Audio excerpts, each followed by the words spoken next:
All right, this solution is going to take a little bit longer than the quick other ones. It's not quite math in a minute, math in a few minutes, I guess. And this is filling out an entire, this is called a 4-rep, and it's because you can represent algebraic equations 4 ways, with their numerical solutions, with their graph, with their algebraic equation or equations. In the case of quadratics, there are 3 forms, or their characteristics. And so as we look at every function for the rest of this year, and when you get into pre-calculus, this is a good summary way of being able to summarize all about an algebraic function.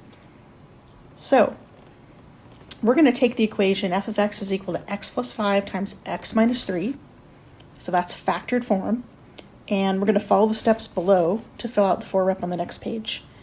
So the first step says expand or FOIL this out. And so when I do that,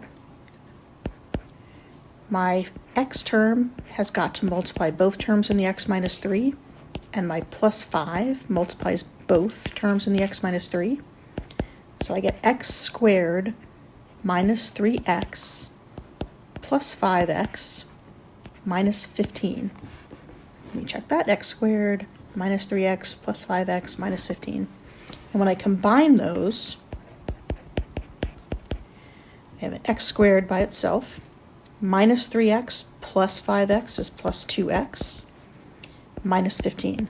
So that's standard form. The next thing that we'd like to do is use Desmos to complete the table and graph.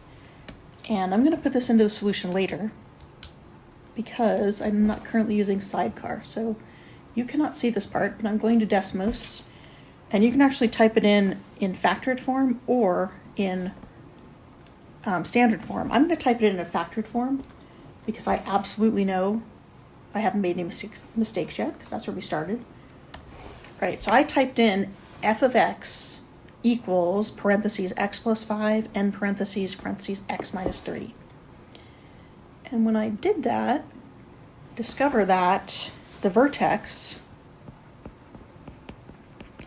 is at minus 1, minus 16. So then I'm going to jump down to step 3, which is write the vertex form. I'm just going to remind you, the vertex form is a times x minus h squared plus k. And so in this case, it's going to be a is 1. So f of x is going to equal x minus, and now I'm exactly going to put in what minus h is, which is minus 1. And I'm going to square it. And then I have plus k, so I'm going to put plus a minus 16. And now I'm going to neaten that up a little bit. So f of x is equal to x. So minus a minus 1 is plus 1 squared. And plus a minus 16 we usually just write as minus 16. So that is our vertex form. Once you've done these parts, then everything else is filling out on the next page. And so standard form is x squared plus 2x minus 15. Let's go do that one first. So standard form's at the top. So this was 1x squared plus 2x minus 15.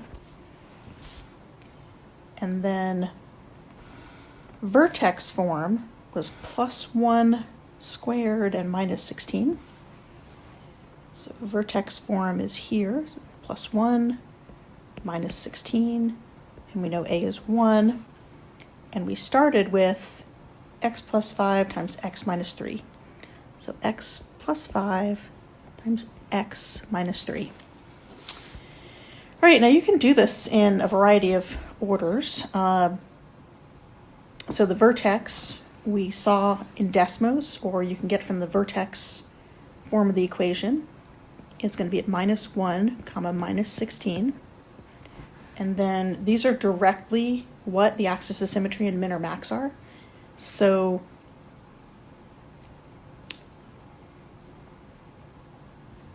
this is the axis of symmetry is at x equals minus 1. The min or max is at y equals minus 16. And I already had this filled in for something else. And so the range is actually from minus 16 up. This is a parabola that goes up. And we know that because A is positive, and I know it because I'm looking at in Desmos, which I will add shortly. All right, so in Desmos, I can click on it and get that the y-intercept is equal to 0 and minus 15. And I can also click on, or I know from the standard form, or from the factored form, sorry. So if the factored form is x plus 5, then one of the x-intercepts is at minus 5, 0. And if the other factor is x minus 3, that x-intercept is at plus 3, 0. And you can also click on those in Desmos and find that. Other things to fill in, h and k. And I know this feels kind of redundant, but it's because depending on what order you do things in, this makes sense to sometimes do right away. So A is 1, B is 2, C is minus 15. And then in the table, you always want the vertex in the middle. So minus 1, minus 16. And you can certainly cut and paste the table straight from Desmos. I'm going to add my table there now. So I clicked on table. I remembered to change the y1 to f of x1. And then I'm going to, just for the fun of it, I think I will put, well, I definitely want 0 here and 1 here. So I definitely want minus 2 there. I guess we'll go with minus 3.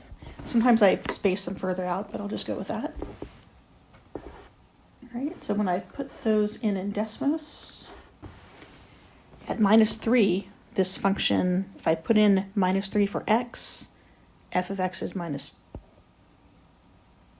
12.